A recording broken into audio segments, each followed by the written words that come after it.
Hello everyone, this is Dr. Ahmed Ergin and this is the Sugar MD channel, the Ultimate Diabetes channel. Today we are talking about psyllium husk. So, one of our followers asked a question, and his name is James B. And he says, thanks for the information. Since watching your channel and following your tips, my A1C levels have gone down. I have a coworker that is trying to suggest I take psyllium husk with my meals. She says it will help with blood sugar. Is it true, and any recommendation on the amount one should take daily? How little is too little to be beneficial, and how much is too much to be harmful? Not looking for a prescription, but a ballpark. What can I find on Google is pretty vague. Thanks. Alright, I think that's a very good question. So, James, here's your answer. Psyllium husk actually is very good for diabetes, number one, and I'll tell you the evidence behind it and how strong is the evidence. We'll get to that, but I'm gonna summarize a few things, and I don't want you to jump to the conclusion, so be patient. The video is not gonna be too long, I promise, but sometimes knowing a little is worse than knowing nothing. So try to understand the whole thing. It's not going to take too much, believe me.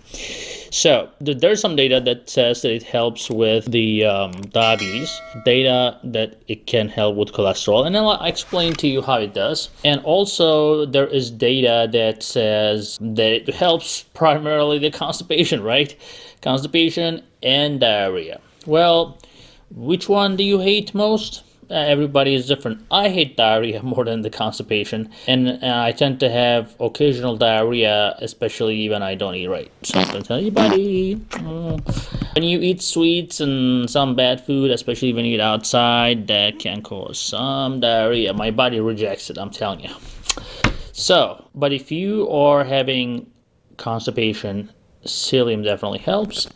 Interestingly, it helps with diarrhea too, and here's why. Now, psyllium is basically a fiber, right? It's 70% soluble fiber and 30% is insoluble fiber. Insoluble fiber basically attracts the water in your intestinal system. It starts collecting water in the small intestine, and then it carries that to your colon, and then it creates this bulk reaction because it attracts the water, and the bulk stimulates the peristalsis in your colon. So as a result, it makes you just push whatever's in there, all the junk that is in there. So there's some chelation feature because it's basically like a glue. You know, it will just also pick up stuff that's not good for you, not just water. It also actually picks up the sugar as well. So sugar gets attached to it or gets sucked into it, and then it's not absorbed as quickly. Okay, so as a result, your blood sugar is not going to spike as fast. So that's the basic promise of any fiber. That's why we always emphasize the plant-based diets, because plants have a lot of fiber. Like we have eggplant video, for example, one of my favorite fruit, not a vegetable, but a lot of fruits and vegetables, guys, have a lot of fibers. So that's why we emphasize eating those a lot, because those will reduce or dampen the spike of the blood sugars that comes in the diet. And of course, the more fiber you eat, the longer you will feel fuller, and you're not going to feel like you need to snack. Again, what drives the hunger a lot of times is you're eating carbs, especially simple carbs and pastry and all this junk, and it spikes your insulin and your blood sugar. Your blood sugar starts dropping because your insulin spikes, or you end up taking insulin if you're on insulin, and then your body realizes the blood sugar is dropping fast, and then you feel the hunger. But if your blood sugar is going up slowly and coming down slowly, you don't get that hunger reaction. So as a result, fiber, wherever it comes from, is extremely helpful. Now, soluble fibers are also very helpful, especially the one in lentil. We have a video about the lentils as well. You can check that out. But the soluble fibers also good for your cholesterol as well. So what soluble fiber part of does, actually, it binds the bile acid. So if you know a little bit about bile acids, they're actually made from cholesterol.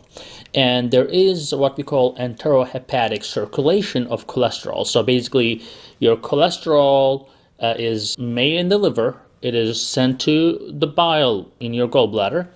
When you eat food, it is sent in for digestion of the fat especially, and it had to help absorb the vitamins, fat-soluble vitamins, and that bile is reabsorbed to the liver and so that your liver can use it again. Our body is very efficient. We don't want to waste things. Of course, some of the bile is wasted, and then bacteria change the color of the bile, and that's what gives you the color of the poop, okay? So, if you didn't know, just in case. But bile acids are reabsorbed.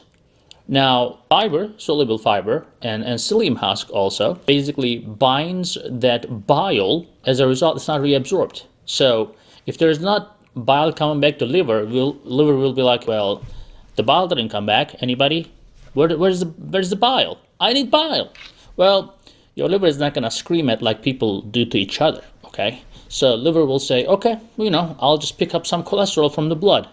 And then your LDL will be picked up from your blood to make the bile. And everybody is at peace. Your cholesterol goes down.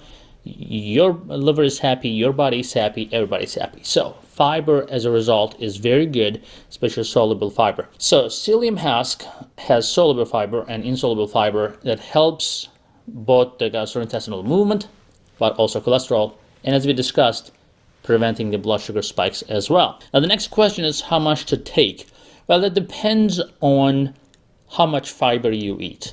So if you are eating salad every day and you're trying to have all this, plant-based foods in your diet, you probably will not need as much psyllium husk. But if you are a steak and potato kind of person and you don't think that even Jesus comes back is not going to change your mind, well, then in this case, you probably need some psyllium husk.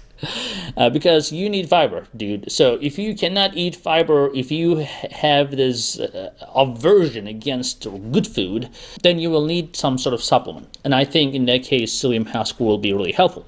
And if you are having, as I said, diarrhea or constipation, although you're eating well, maybe you need more fiber. So everybody's needs are a little different. So the typical recommendation for psyllium is like 5 grams, per meal. Now, why 5 grams? Because it's typically recommended to have 25 to 30 grams of fiber in your diet at least every day. And in America, I don't know other countries as much, but in America, people don't even get near that half the time. Well, most of the time. So in that case, if you're a fast food eater and you're not big into salads and vegetables, you probably need to take that thing pretty much every meal, 5 to 10 grams every meal to kind of get your soluble fiber going. Now, another problem with going such a high dose is if your body is not used to fiber, you're going to get bloated, buddy. That's a side effect. So if you start, like anything, okay, so any supplement, any new food group, whatever, even lentils, like if you're not used to lentils, you start eating lentils, you're going to be farting all day. I'm telling you, just get used to it. Tell your family that you're getting into a new venture and they need to put up with you. Or just start small, slow, and, build up like anything else in life, right? Start slow and gradually go up. I mean, right now, thank God, we have like around 80,000 subscribers. We didn't start with that. We start with 1 subscriber. That was me. So... But then, you start slow, you increase your pace, you try, you become dedicated, you kind of, spend time, and then you get to where you want to get to, And I'm glad that more than 1 million people are clicking on our videos today, and that's amazing. I'm so happy that I'm helping so many people. I hope this video is helpful for you as well. So, but the bottom line is, you start slow and gradually build. So you can start with once a day and see how your bowel takes it. If you feel like, oh, it's kind of helping, or at least there's no side effects like too much bloating or gas, then you can try to increase that after maybe a few days and try to take twice a day, and then maybe try to increase it to 3 times a day. Depending on the benefit you're getting and the lack of side effects is going to help you to increase your intake. Now, what are the serious side effects? Sometimes people get allergies to that. Some people who are sensitive to this kind of stuff will probably have some runny nose or some teary eyes, whatever. That has been reported. And then, like I said, the bloating is going to be your major problem. But otherwise, psyllium is pretty much a very natural fiber that comes from a plant that is produced in India and Mediterranean region. So overall, a very healthy addition to your diet if you have to.